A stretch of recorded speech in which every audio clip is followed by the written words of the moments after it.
Good morning everyone! So for today's mini vlog, ito nga po at nandito na naman kami sa covered court at habang inaantay namin ang aming attendance dahil this our last day sa aming ginagawang pagwawalis, ayan, sa aming mga aktibidad sa kapaligiran, ayan, paglilinis ng ating mga kapaligiran. So as you can see, ito na nga po at binibidyo ko muna yung aking mga ka-team at ito po ay nasa 300 plus po kami itong mahigit. So ayan nga po at ito yung mga ka-team ko, 20 person kami per team. So ayan po si Jessa at yung iba ko po mga kasamahan dyan. So hindi ko na kayo maisa-isa, baka mamaya may magtampo. So ito po at nagbibidyo-video muna ako habang inaantay namin ang aming pag-start sa pag-attendance. At syempre kailangan mo namin picturean kami para makita lahat kami dito na mga kompleto kami dito sa buong team na to. So after that na mag-attendance, ito na nga po at meron na isa pong babuting may puso na nagpasopa sa amin. At ito po si SK Crisbeth Badeo. Ayan, thank you so much sa ating SK kagawad na si Crisbeth Badeo. Ayan, sa masarap na pasopas niya sa amin sa aming last day.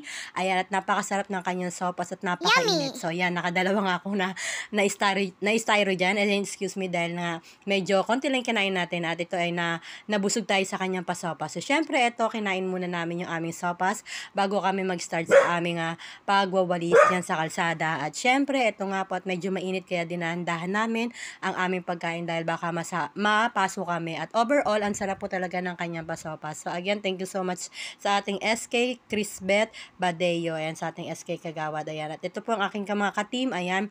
At pagtapos namin mag-almusal, syempre, start na po kami dito sa paglilinis ng mga kapaligiran. So, as you can see, ito nga po ako at nagdadamo po ako rito sa gilid ng kalsada. Syempre, nagwantis tayo kasi medyo masakit sa kamay yung ating paggamas ng ating mga damo. So, ito at tulungan kami. Yung iba naman po ay nagwawalis. Yung iba nagtatanggal ng mga basura, mga dahon. So, sinesegregate po nila yung mga plastic. Ayan. Tsaka yung mga hindi nabubulok sa nabubulok. Ayan. Ito nga po. At ang mga damo naman ay nasa tabi lang yan. Pati yung mga dahon dahil pwede naman po yan maging pataba sa mga lupa. So, tinatabi po namin yun. So, ang tinatabi namin, sinasako namin yung mga basura na mga papel-papel at mga plastic.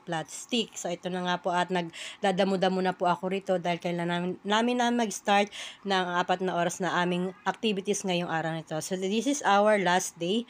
At ito at winalisan ko na yung aking ginamas na mga damo at kailangan natin iayos yan dahil para maging malinis yung pagkakadamo natin. So, ayan, lahat po kami rito guys ay kumikilos at kita nyo naman po lahat na mga nakaupo at nagagamas. At yung iba po dyan ay nagtatanggal ng mga basura sa mga kapaligiran at sa mga kanal-kanal. So, ito po ang aming mga naging activities for 10 days. And thank you God at nairaos namin na wala sa amin nadidiskrasya at lahat ng mga ka-team ko ay mga mababait po sila at saka masisipag po. At lahat po kami ay nagtutulungan. Kaya hindi namin po nararamdaman yung pagod kahit mainit po yung aming lugar or kahit nasa kanal po kami. Kasi lahat po kami ay nag-i-enjoy at nagtutulong-tulungan po sa aming gawain para po mapabilis ang aming pagtatrabaho at kami ay makapagpahinga ng maayos. Siyempre, at sulit naman yung ginawa namin dahil lahat naman ay ginawa namin ng maayos at naaayon sa oras. So, thank you for watching guys. So, please don't forget to subscribe and follow me for more. So, ito na nga po at winawalisan na namin dahil kailangan na namin itong ayusin yung aming mga ginamas at mga